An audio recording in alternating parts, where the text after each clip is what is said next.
By what name are you known? There are some who call me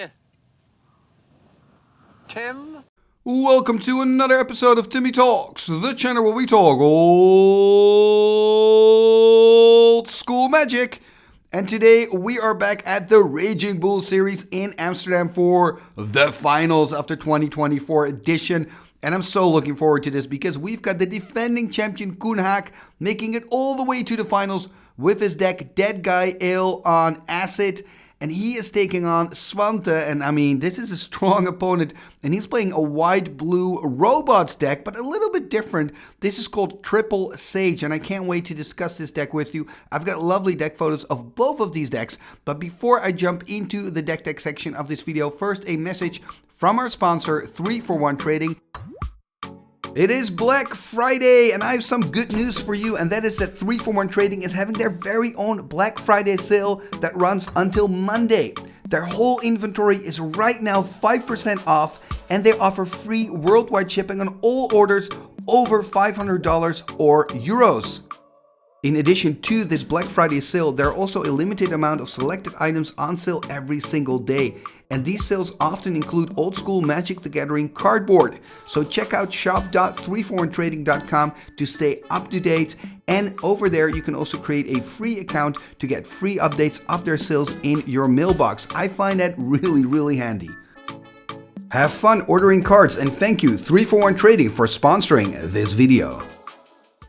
And we are back and ready to start with those decks. I'm going to start with the deck of Koen. Let's take a look at his Deadguy Ale Brew.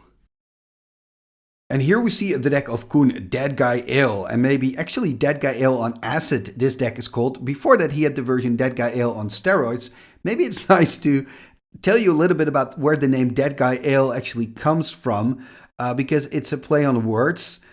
Chris Pikula, who actually invented the original Deadguy Ale deck, was a member of Team Deadguy, which also included John Finkel and David Price. So it actually has nothing to do with old school, but ever since that happened, every pretty good black and white, mainly aggro decks were named Deadguy Ale decks. So when you're making that in old school, obviously you're also going to give it that name Deadguy Ale. Then they started adding the blue power. So they started calling it Deadguy Ale on steroids. And now he's added red into the mix as well. So it started as a 2-color deck, then became a 3-color deck. Now it's a 4-color deck with Wheel of Fortune and 2 lightning bolts included. And I guess if you mix the blue steroids with the burn from red, you get acid. So it's Deadguy Ale on acid. And then there's also a green card in the sideboard. So, I mean, you could be pessimistic and say it's going more and more towards a 5-color good stuff deck. But I don't think that's true, and I don't think that's fair, because the big chunk of the deck is still black. I mean, black is just the most important element in this deck. I mean, the creature base is completely black, for example. We've got 4 Juzam Djinns, 4 Hypnotic Specters, a Sengir Vampire, and then we've got the Underworld Dreams. I think Underworld Dreams in a controlling meta like old school, where so many decks, you just want to draw a card with Jam Day Tome and pass the turn and control the whole situation. You know, an Underworld Dreams can be your game winner. You know, it's such an important enchantment. And I do understand the inclusion for blue power. You know, if you want your deck to be competitive at tournaments like the Raging Bull series, you almost have to add your Ancestral Recall and your Time Walk. And of course, when you play Underworld Dreams, that Time Twister is really good as well. And talking about draw 7s, that's probably where the idea came from, to also add that Wheel of Fortune. And the fact that they're all just a single blue to play or a single red to play makes it so easy to kind of splash them in. Of course, it does have an effect on your mana base. As you can see here, if your opponent will have a Blood Moon, you're going to have a tough time. But even against that, you can still make it all the way up here, right? So even though when you look at the photo, you would say, oh, but what if you play against the Blood Moon? Well, I guess that's happened, and he survived because he's here now, you know? So yeah, what does this deck want to do? I think it's pretty obvious, right? You play at your big creatures that are pretty cheap to cast. I mean, Juzam is a 5/5 for 4. Those are great stats. He's not even playing Dark Rituals anymore. He doesn't have to ram them out quickly. He's just going to ram them out maybe on turn 3 if it has a Mox or a Soul Ring. But he's not even going to ram them out early because he's got all the control elements as well, with, of course, the Disenchants and the Swords. That's a white part that's really helping him there. And, of course, he's got the Mind Twist as well, you know, to twist somebody's hand. So he's just going to play out his Juzam, he's going to play out his Hypnotic, he's going to, control the board from there, and then he's going to be annoying with Underworld Dreams, because that's for an opponent really difficult, because even if you're able to control the creatures of Koen, you still have to deal with that Underworld Dreams that's slowly going to take away, I don't know, chew away from your life total. So it's just really a really tough deck to play against. And all the spells are also so cheap to cast for Koen. I think one of the things that could be difficult for him, and I'm saying could be, is the fact that he does need double black. He does need that. I mean, if you look at his mana base, he realizes that he needs double black as well, because look at that, all the dual lands can produce a black. He's playing with 4 City of Brasses. So you could say that's maybe another weakness of the deck, that, you end up hurting yourself a lot, because you've got your 4 cities, you've got your 4 Juzams. So if your opponent is able to deal some early damage or kind of be aggressive, then maybe you just don't have enough life points to make it all the way through. So there are a few chinks in the chain, if you will. It's not a flawless deck, but it's of course an amazingly strong deck, and Koen is proving that again with this amazing result here at the Raging Bull series. Okay, so this is the deck of Koen. Now let's take a look at the deck of his opponent. And here we see the deck of Svante. So this deck is called Triple Sage. Why? Because there are 3 Sages in here. And I mean, this deck is a very interesting mix between robots, blue-white control, and blue-white flyers, right? So it's got elements of all those decks in it. I think if we're zooming in on the Sage of Lat-Nam, Sage is basically there instead of the Gem Day Tomes. So we see some Gem Day Tomes in the sideboard, but not in the main. If he would play it main, he could maybe go for a way more control-ish build, which is a bit more traditional to the blue-white brews that we see. But instead, he went for the Sages of Lat-Nam. And that's not a surprise, because even if you take away the Suchis and the copy artifacts in this deck, then already he's got quite a lot of mana rocks that, there's a point in the game where you just want to sack those mana rocks for cards because you're kind of flooding. He's playing all the Moxen, he's playing the Black Lotus, he's playing 2 Felwar Stones on top of that, and a Soul Ring. So, sometimes you're just flooding, and then your Sage can be the perfect answer. You sack those artifacts, get another card in return, maybe the creature you were looking for, slam that on the board, or maybe that unique answer like Balance or Mind Twist to get you back into the game. So yeah, I can understand the Sage of Lat-Nam, the choice to choose it over your Gem Day Tome. There is, of course, the danger, and that is that the Sage is only a 1/2 creature, so it is boltable. It's very vulnerable. Then again, an artifact, isn't it just as vulnerable? Artifacts are such a vital part of so many old school decks that almost every player has really good artifact removal in their sideboards. And the reason that this is not just a robots deck, because maybe you're wondering why not just call it UW Robots. Well, the reason I didn't, and people don't, is because it doesn't have Triskelion. And Triskelion is kind of a key creature in the robot deck. So it's really interesting to see Svante make this decision to take out the Trike and instead play with Serra Angels. He's got 3 Serra Angels in this deck. Serra, arguably the best creature in old school. It's a 4/4 flyer that doesn't have to tap when it attacks, right? I mean, Vigilance in old school is super good. I mean, that's why Serra Angel is just an awesome star. Now, remember, we are playing Swedish, so that means that your Suchi is also quite good, because when you destroy a Suchi and you cannot use the 4 mana, then normally you would take, 4 points of mana burn, but we're not playing with mana burn, so that makes Suchi a lot better. Also, what I usually love to do is combine Suchi with a Gem Day Tome, because then when you kill your Suchi, you use those 4 mana to draw a card with your Gem Day Tome. But now, again, because we're not playing with mana burn, these are things you don't have to worry about. As a matter of fact, when they play Disenchant or Yasuchi, and if Svante has a Sage on the board, he's probably going to tap the Sage and sack the Suchi to the Sage to draw a card, right? And then that Disenchant is going to fizzle.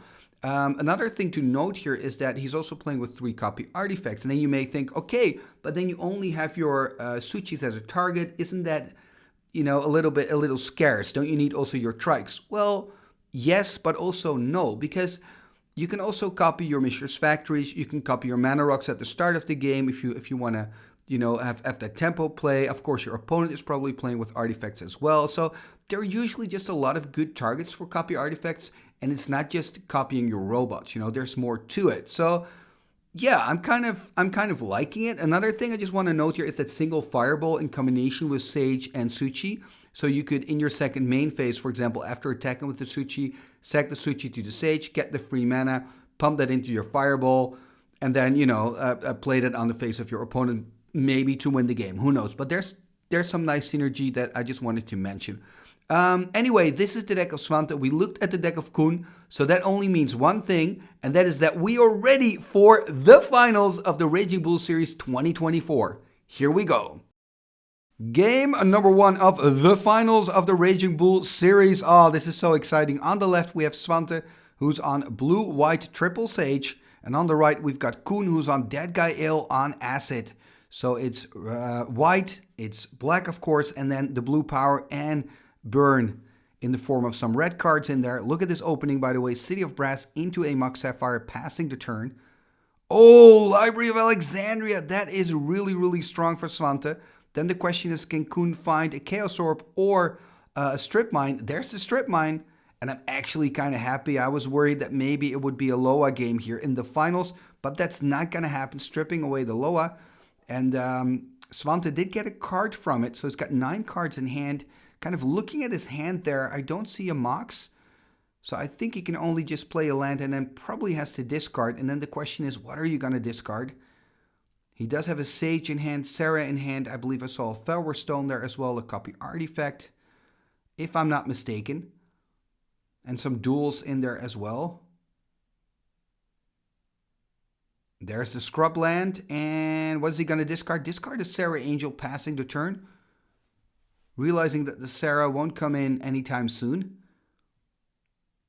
And there is a Scrub Land for Koen as well. It's going to tap 2 or taking a damage. Going to drop to 19. Oh, there's a Sinkhole. So really attacking the mana base here of Svante. And just to, you know, slow him down. And if Svante would have hit his second land here, he could have played that Felwar Stone. Could have played maybe a copy on the Sapphire. Could have played a Sage. A lot of things would have been possible for him. And what is Koen going to do? We're tapping 4. Are we going to see a Juzam Djinn? No, we're not. Look at this. It's a Mind Twist for 3. What a start for Koen here. Strip Mine, Sinkhole, Mind Twist. Wow, this is tough. He's going to lose those 3 cards. Let's see what he's going to lose. Felwar Stone, a land, and a copy. So is he going to be light on lands? That's the question. Finding a land from the top there for Svante, that is very important for him. Playing a Sage here. But things are looking good here for Koen. It's going to tap 4, going to take another damage, and there's the Juzam Djinn. I do love this line of play that you first go for the Mind Twist, then play the Juzam Djinn, because obviously with the Mind Twist, you hope to take care of, for example, Swords to Plowshares in hand. Now, in this case, that didn't happen, but still, I like that line of play. Still a Swords in hand, I believe, for Svante. Also has a mana drain, passing the turn here, not finding any more lands. And there's a damage here for Koen, going to go to 16. And this is going to be a very interesting combat situation here. I wonder if Koen is also going to animate his factory, for example. Because we see Svante also has a Disenchant in hand, I believe. Yeah, so he could decide to then disenchant the factory, but that means he'll take 5 from the Juzam Djinn. I wonder, there's another line that Svante can take here. If Svante is going to just take all the damage because he wants to keep counter magic up. Has, of course, that mana drain as well. So here's the animate attacking for 7. So what are we going to see here? Are we going to see a disenchant, a swords, or nothing? And is Svante going to do something on end step?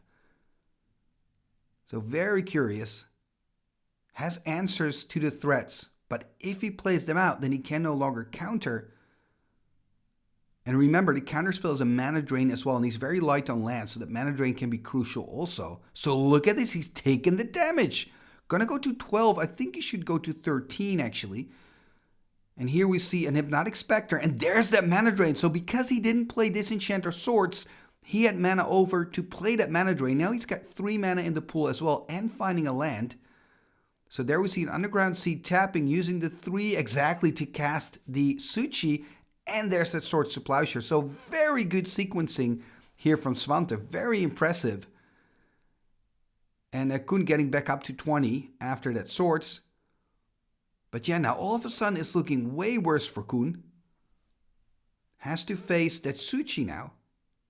And remember, this Sage also doesn't have Summoning Sickness anymore. So if he, for example, plays a Disenchant on the Suchi, in response, Svante can still get a card out of it because of the Sage of Lat-Nam.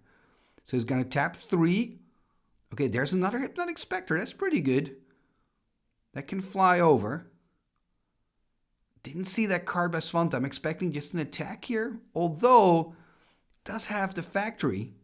But Svante has Disenchant, I believe, in hand still. I wonder what that one card is. Disenchant, and is it a Brain Geyser? If it's a Brain Geyser, he could sack the Suchi for 4 extra mana to draw a card and then have 4 mana to pump in the Brain Geyser. That would be quite an interesting play.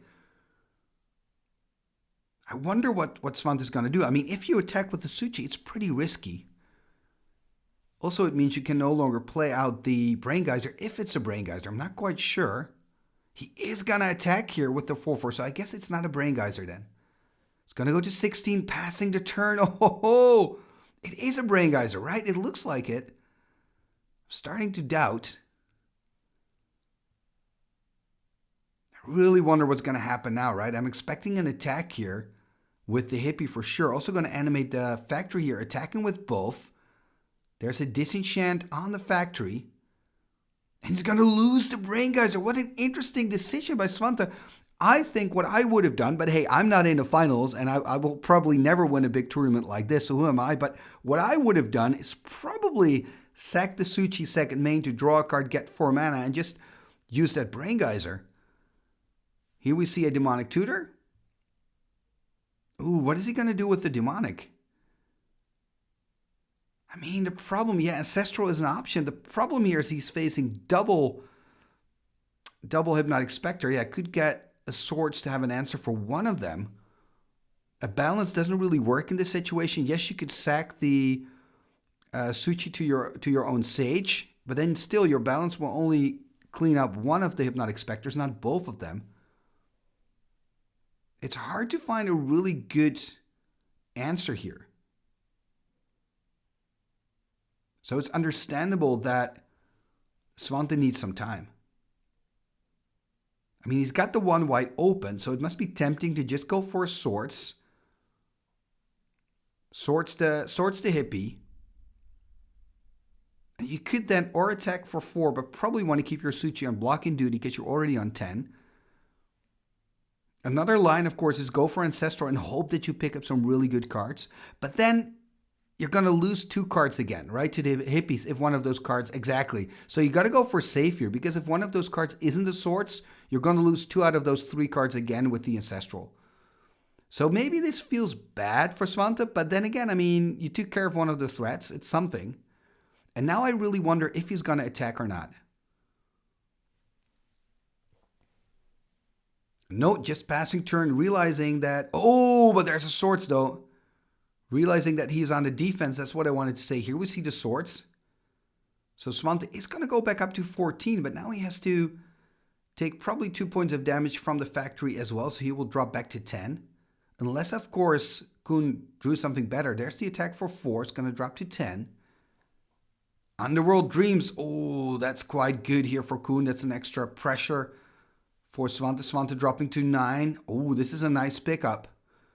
Going to go for Chaos Orb. I'm expecting to see a flip on the Hypnotic Spectre. I would do it before Koen draws, because perhaps he's going to draw into a Disenchant. Exactly, you want to do it now. So he's going to flip on the Hypnotic Spectre. Is he going to hit here in the finals? There we go. Very good flip. Very controlled. Very stylish. And you can see that Svante has been in many finals before. He's used to the pressure. Doesn't cave in. Same can be said, by the way, of Koen. Both very experienced players that have won multiple tournaments. And now Svante dropping to 7, dropping to 6 after the damage from the Underworld Dreams. Needs a really good top deck here. Okay, another Sage. It's not too bad, because now you can double block on the factory. Remember, this Sage is a 1/2. 2 cards in hand for Koen.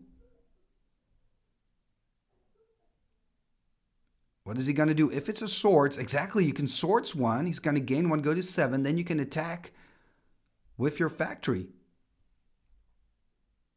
Exactly. For a moment, I thought maybe he's going to forget to attack, but he doesn't. So Svante dropping to 5, dropping to 4 after the Underworld Dreams damage. There's the pass. And it's looking really good for Koen. Koen still on 15, has the pressure. Gonna animate and attack. There's the chump. Yeah, you know you're winning when your opponent is going to chump block with the Sage. And he's dropping to 3. Okay, there is, I believe that is a Mishra's Factory by Svante. So it has a blocker now. So Koen can offer to trade. That's exactly what he does. But nope, there's a disenchant winning the game here. So disenchanting before blockers were declared so that Svante would take the 2 damage, go to 1, and then of course die to the Underworld Dreams. Wow, game 1 here going to Koen. And now both players are going to dive into their sideboards, and we will catch back up with you in game number 2. Game number 2 of the finals. Here we go. Svante, of course, on the play after losing that first game. Do you see some Moxen there in hand, some dual lands? A black card, a Swords to Plowshares. And of course, if it's a black card, it's got to be a Mind Twist or a Demonic Tutor. Yeah, it's a Demonic Tutor. Okay, so also has a Black Lotus in hand. Could go for, I don't believe he's playing Time Twister, but could go for that balance. You see him putting the balance there at the front. Not going for it though. Did he go for Mind Twist? Could also go for Mind Twist, of course. Because he has that Black Lotus, so next turn can go for Mind Twist. I would be tempted to go for the balance, I think. But then again, if you Mind Twist next turn, that's going to be disastrous for Koen. So that's probably a better choice. Let's see what Koen can do, of course, not knowing what's going to happen next turn. Probably thinking that Svante just looked up an Ancestral Recall. But of course, that Black Lotus changes everything here for Svante. But first, of course, Koen's turn. 8 cards in hand after the draw. I mean, he's really in the tank here, which is interesting. So I guess he's got some options. Can't really see what's in hand. And of course, Svante being kind of impatient, having that Black Lotus in hand, burning in there. Probably together with the Mind Twist. There we see a Strip Mine. So he's going to strip the Underground Sea. Going to go for Pearl into a Soul Ring. Passing the turn. There's a Time Walk, right? Ooh, really good draws here.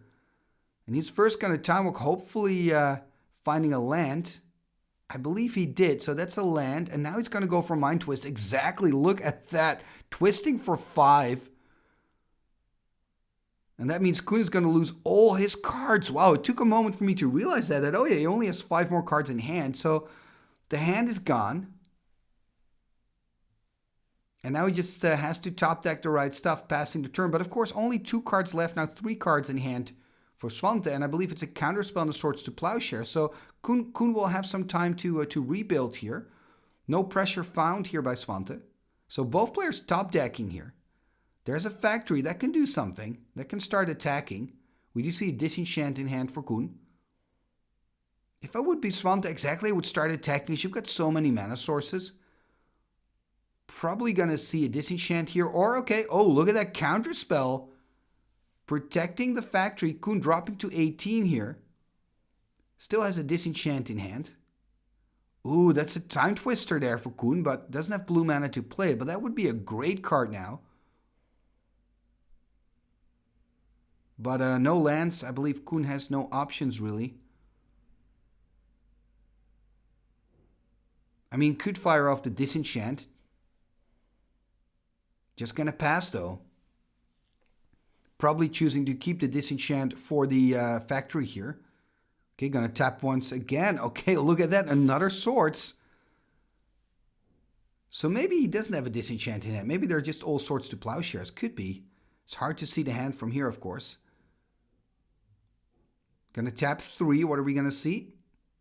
Oh, there's that Disenchant. Okay, and I'm going to take care of the Soul Ring. So this is really a game where both players are drawing their answers. Make it really hard to deploy a threat. There's another land, Volcanic Island, passing the turn. And the good news for Koen here is that at least he's getting some time. There's a Factory. And I guess Koen is still hoping to find that island to play that Time Twister. Okay, here's a Chaos Orb. Passing the turn.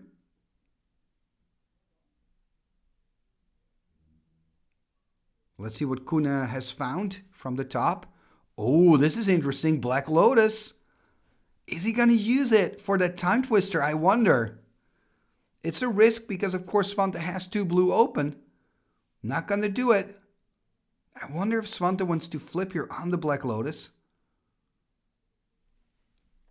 There's another dual land. And there's a pass. We see that Swords to Plowshares in hand there by Svante. There's the pass. Look at this. Interesting, a Brain Geyser for Svante. Has a Suchi in hand, by the way. Or not. Or is it a Mox Ruby? Not quite sure what that artifact is in hand there for Svante. Yeah, it looks like it's a Mox. Yeah, it's a Mox. It's not a Suchi. It's a Mox Ruby. I mean, you would think you could just play out the Mox, right? There's no risk in there. Passing the turn, though. I wonder why he's keeping the Mox in hand. There's the pass. Okay, now he's going to use the Chaos Orb in response to Disenchant. Yep, there's the Disenchant. So Chaos Orb is now gone. Ooh, the Sage is looking good if it can stick, which is a pretty big if, but it would be quite good with all the Mox in there. But first the Brain Geyser. And this is huge. This Brain Geyser can actually change the game here. Brain Geyser for 5. There's a Factory Land for turn passing here. And it's looking bad now all of a sudden for Koen. I mean, Koen now needs to play his Time Twister, I think. If it's a Time Twister in hand. I would be tempted to do it because Svante now has a full grip of cards. He's going to go for the Factory. I mean, that's a Time Twister, right? You could go sack a load of 3 blue, use your Soul Ring, then have 2 blue still floating, and draw 7 cards. And you see Koen thinking about it. I think he's going to go for it. I would go for it. Also because Svante stepped out and just played that Brain Geyser. Oh, look at this. Also has Ancestral Recall in hand. Wow. So wants some more information. Still 3 blue floating. 2 blue floating, of course. Passing the turn. I wonder what he found. I really wonder what he found. Gonna animate both. Okay, he wasn't passing at all. I thought he was passing, but he wasn't passing at all. I believe he could have used the 2 blue mana. So he's gonna attack for 4. So Svante's gonna drop to 16. Or not. Okay, goes to 18.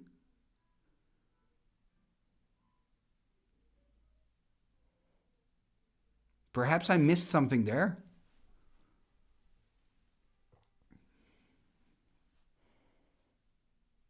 But I believe he could have used the 2 blue to animate the factories and then just attack for 4.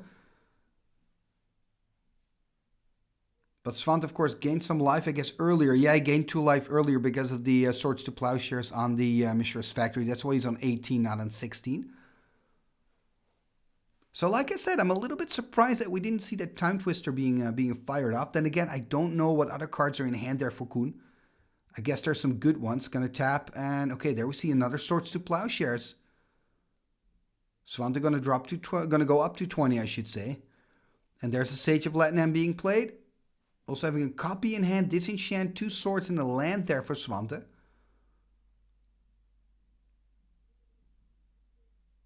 So it was actually really good to take care of the factory because that would have been a really nice copy target for Svante.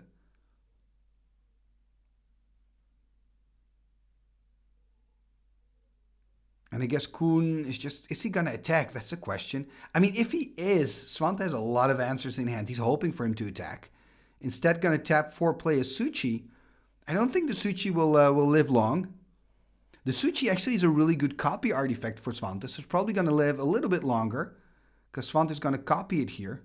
At least that's what I expect. Okay, there we see the copy. I assume he's going to copy the Suchi exactly.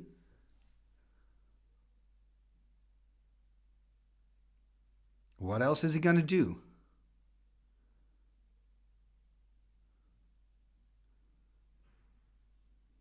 There's the pass. Are we going to see a Disenchant on end step here? Yep, there's the Divine Offering. And he's going to, of course, eat it up. And this is exactly what Svante wants to do, right? Every time that Koen is going to destroy an artifact in response, Svante can just say, you know what? I'm going to draw a card. And that's card advantage for Svante. And that's going to add up as the game takes longer. So it's really up to Koen to try to find a bolt for that Sage. And here's the attack of 8. And I get this aggressiveness because you know that Svante has card advantage here. So it's good to be aggressive. The problem here, of course, is that Svante has a lot of answers. Swords on the first one. So Koen going up to 20 could also play a disenchant here. Disenchant on the Suchi. Still has a swords in hand that he can deploy. So just going to take 2, drop to 18. Going to keep that last swords in hand. Perhaps thinking about the Juzam Jin that we saw in the first game. There's another Sage here.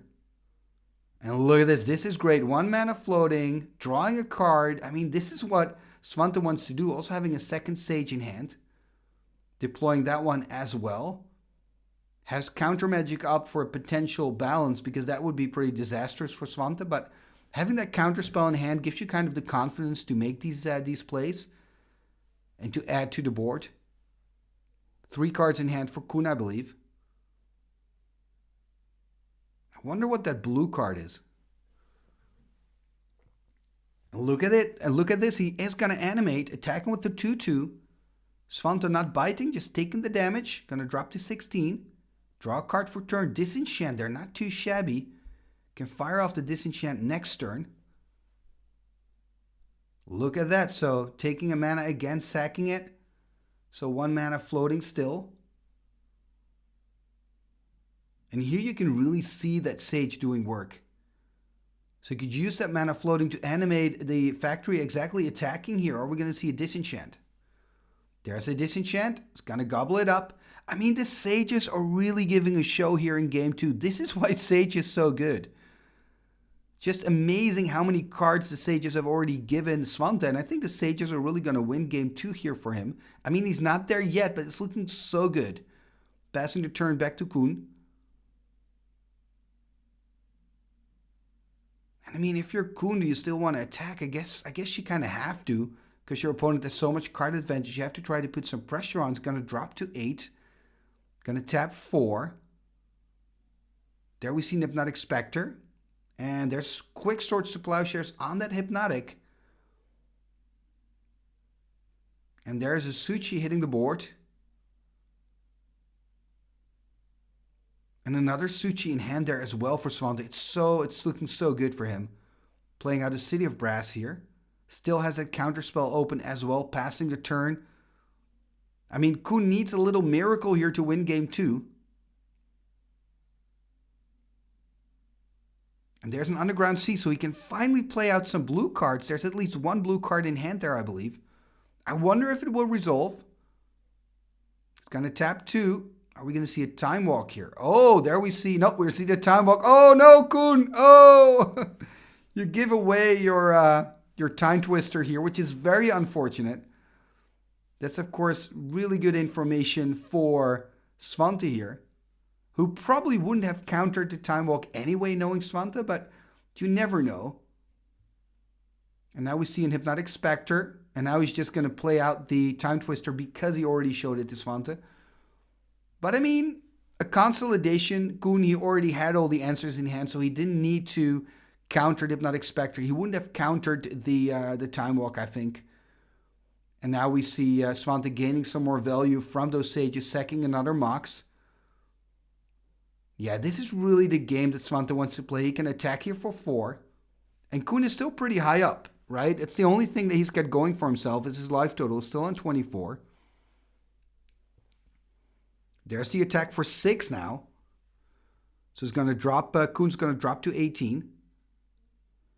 And this is always difficult if you're Svante. Like, are you going to overcommit? I guess the answer is yes. Or are you going to worry about a potential balance from the top of the deck? Because that's always a concern, right? Then again, if you play too slow because you're worried about a single balance, then you're probably not going to make it anyway. And also, if you keep it in hand, balance also looks at the cards in hand, right? So I think in this case, you want to commit to the board. And there's a Suchi here being deployed by Koen. Because if Koen has no cards in hand and top decks a balance and gets to resolve it, you're going to lose the cards in hand anyway. So I'm expecting Svante here to just attack with both Suchis. First, drawing some more cards. There's a, I believe that's a lightning bolt in hand. And there we see a disenchant. So the lightning bolt maybe came in from the side. Very good, of course, against Hypnotic Specters. There's the attack for 9 here. So he's going to go from 18 to 9. So his life total halved. Could, of course, consider blocking here with the Mishra's Factory. I guess that's what he's thinking about. Now, remember, Svante has the bolt in hand, so doesn't really mind if Koen is going to animate. Then again, maybe if you're Koen, you just don't have a choice. I guess you could wait one more turn, drop to 9. Doesn't really matter that much. So Koen here dropping to 9, decides to wait one more turn before throwing his factory in front of the bus. Passing the turn here back to Svante. So I think this is going to be our last turn of game 2. There's a land turning everything sideways, attacking for a total of 11 points here. So Koen has to animate and jump. And then it really doesn't matter what Svante is going to do. He could bolt, of course, the factory or say, okay, you jump and then I bolt you. But that's it. It's not even going to happen. Koen is doing the math and saying, you know, you've got game number 2. That means it's 1-1. And we're going to go. Oh, I'm excited. We're going to go to an all-deciding game number 3 of the finals of the Raging Bull Series 2024. The final game of the tournament of the Raging Bull Series 2024. The winner of this game will crown himself the champion of the Raging Bull Series and gets to wear that kick-ass ring that we now see on the hand of Koen, by the way, as the defending champion. The Ring of the Bull. And both players just playing out a single land, passing their turn, and Koen starting a second turn here with a Mishra's Factory. So no Moxen, no crazy openings here. Just a single land drop and a pass. Fair magic, you could say. And now it's up to Svante. And let's see what he can do in his second turn, starting with a factory here. Oh, ho, ho, I talked about fair magic, and then he does this. Look at it. Mind Twist with the Black Lotus. Very powerful magic here. So that means it's a Mind Twist for 4 here, I believe. And this could be decisive already so early in the game. Koen losing 4 cards. Look at it. Juzam Jin, Suchi, Sword to Plowshares, and a Chaos Orb. Only 1 little card left in hand. Finding an Underground Sea here. I mean, could swing in for 2. Perhaps that's what he's thinking about. That's exactly what he does, attacking for 2 here. And I guess if you're Koen, you just have to hope for a really good top deck. Because that's the only way to get back into it. There we see a Tundra here. Has a Demonic Tutor in hand, but doesn't have black mana, I believe. Also has some white answers there. I believe a Disenchant and a Swords. Has a mana drain in hand as well. So very good hand by Svante. There's a Mox Pearl and a pass. There's a Mox Jet, I believe, found from the top, which is quite good because it allows him to play out that Demonic Tutor. So could go for Jet, tap the Jet and the Factory. Exactly, going to go for Demonic here. And then again, the big question is, what is he going to look for? Maybe just Ancestral Recall, draw 3 cards? Doesn't sound that bad. And I think if you're Svante, you also really want to have that second blue, because I believe he's got a mana drain in hand as well. I think I would go here just for an Ancestral. Play Ancestral, draw 3, hope to find another blue source. Yeah, there's the Ancestral Recall. 1, 2, 3. Let's see what he gets. Another Counterspell and a Plains, though. Basic Plains, so not finding that second blue. Did find another Counterspell.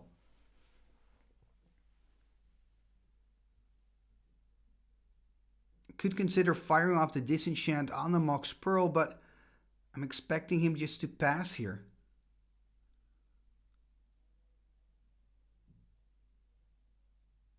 Thinking about playing, yeah, he is going to play it here on the Mox Pearl.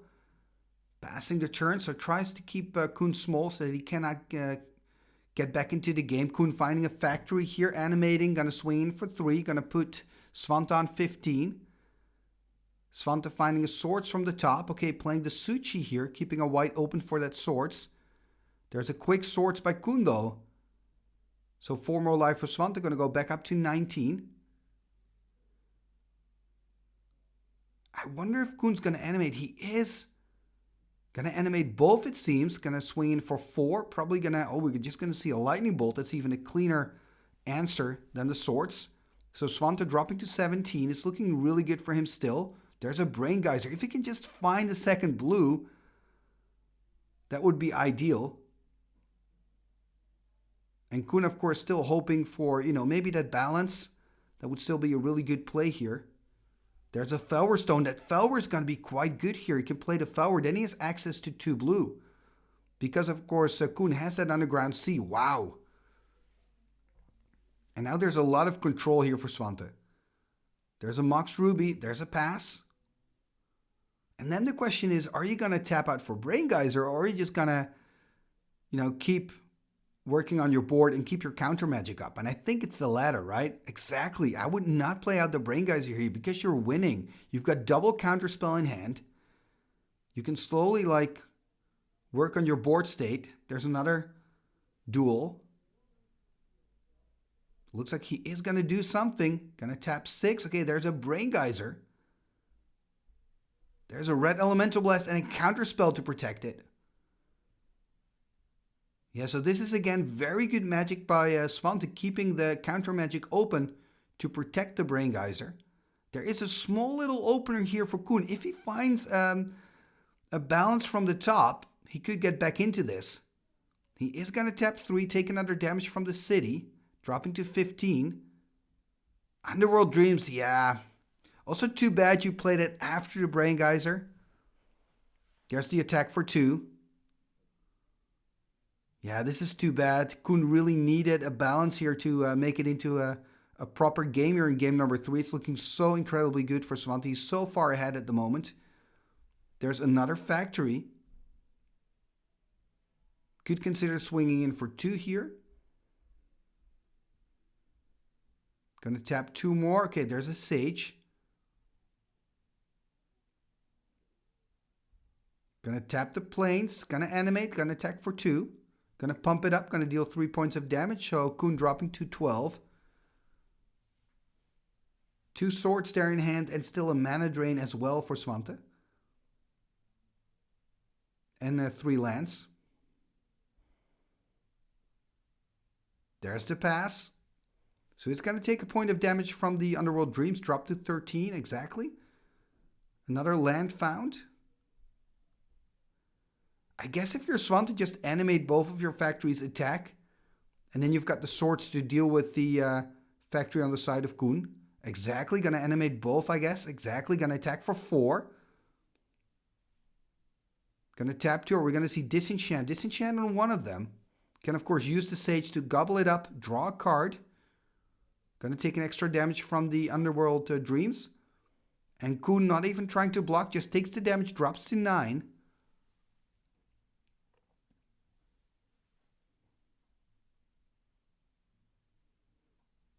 And looking at his hand now.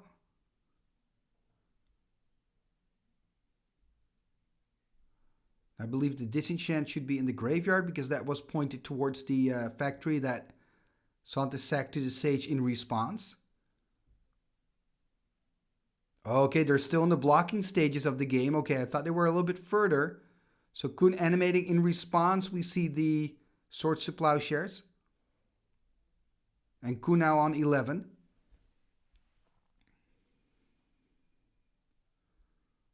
And there's the pass. So Svante taking another damage. Going to drop to 11.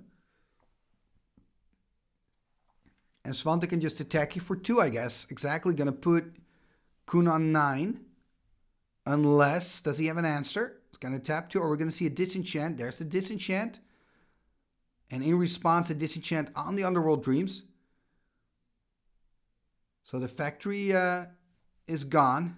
And again, of course, he's going to eat it up with the Sage so that Svante can still get a card from it. Yep, has to take a damage from the city. Going to go to 10. Draw a card for turn. There's a Black Lotus. But even if he has a Brain Geyser in hand, which would be brilliant, or a Mind Twist, he's going to lose it to that mana drain in hand by Svante. There we see a red Elemental Blast on the Sage. I wonder if he's going to protect it. He is going to protect it. So that's how valuable the card is to him.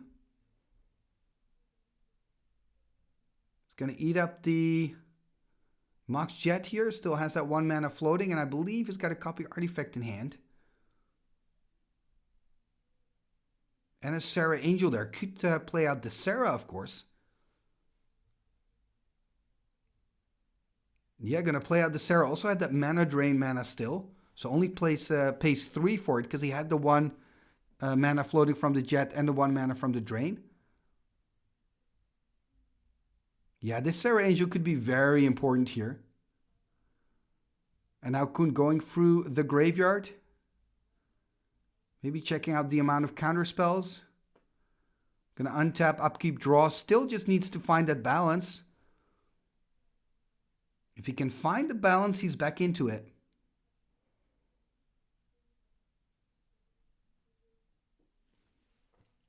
Gonna tap 1. Okay, did he find maybe another red Elemental Blast? Is he gonna go for the Sage again? He's gonna found a Lightning Bolt, bolting the Sage. There's the attack for 4. And Koen dropping here to 6. There's the pass, so Koen needs an answer to the Sarah. Has 2 turns to go. What does he have? Gonna go to 5. Ooh, what is this? This is the balance, actually. Okay, it took a moment because it's an altered card. It's a balance, so this kind of gets him back into it. A disenchant in response. Yeah, that makes sense. You want to empty your hand. Could consider sorting his own angel. Exactly, going to go up to 15 if he does. Wow, a balance from the top. It took a moment for me to realize that was a balance. But this is the answer, right? And now Svante has to also discard a lot of lands. Because only 3 lands on the side of Koen. And this is exactly the card that Koen needed to get back into it.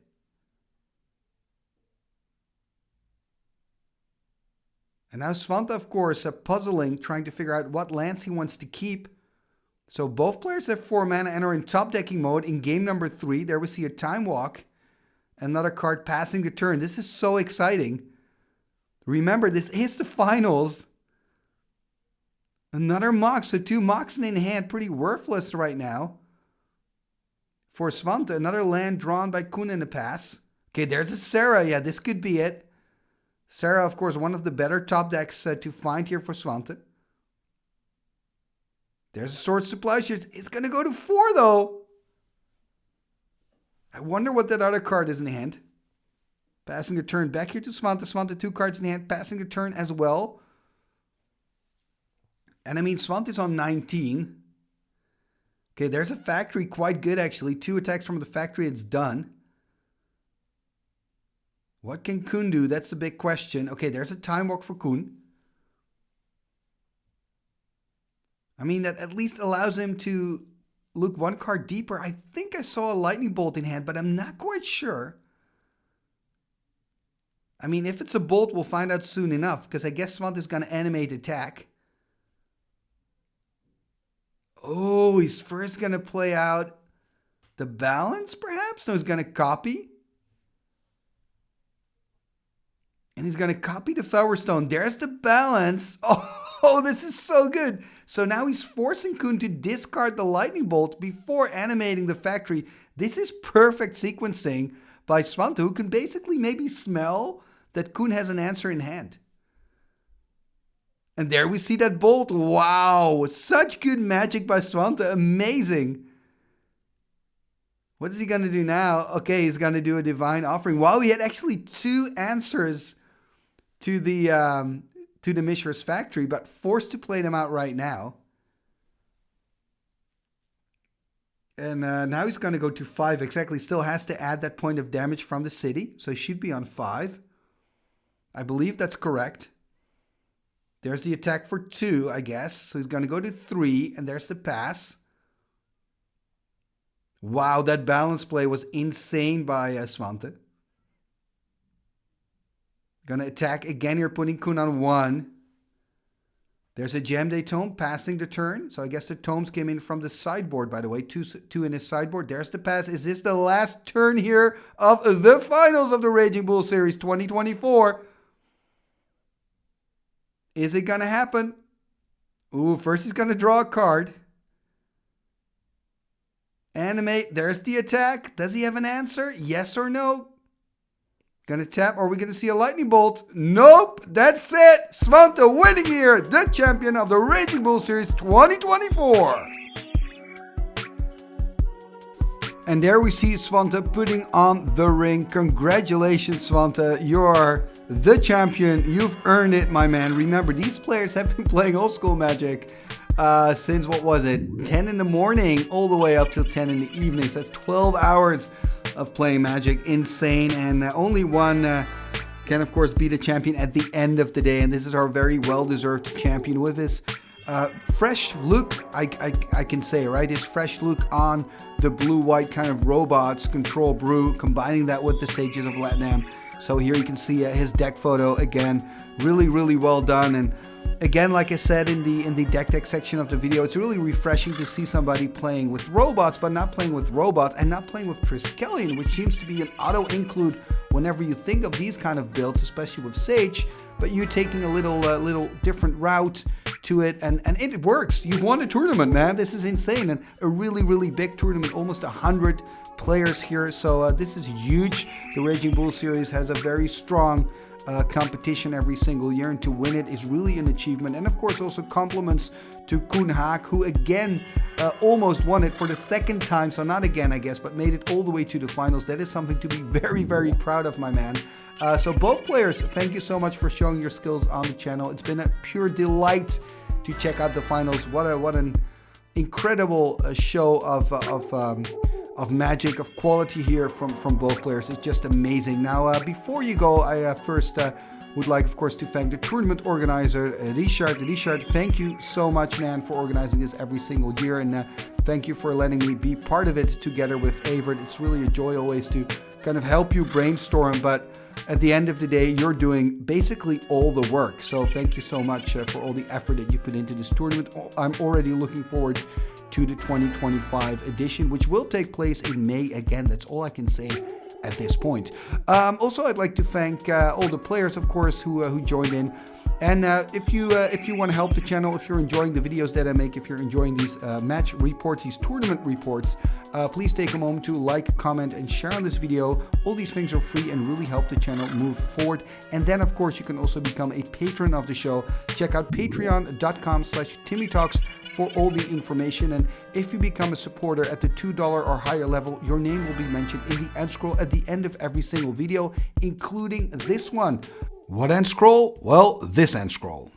What shall we do with the drunken sailor? What shall we do with the drunken sailor? What shall we do with the drunken sailor? Early in the morning, way hey and up she rises, way hey and up she rises, way hey and up she rises. Early in the morning, put him in the longboat until he's sober. Put him in the longboat until he's sober. Put him in the longboat until he's sober. Early in the morning, way hey and up she rises, way hey and up she rises, way hey and up she rises. Early in the morning, pull out the plug and wet him all over. Pull out the plug and wet him all over. Pull out the plug and wet him all over. Early in the morning, way hey and up she rises, way hey and up she rises, way hey and up she rises. Early in the morning.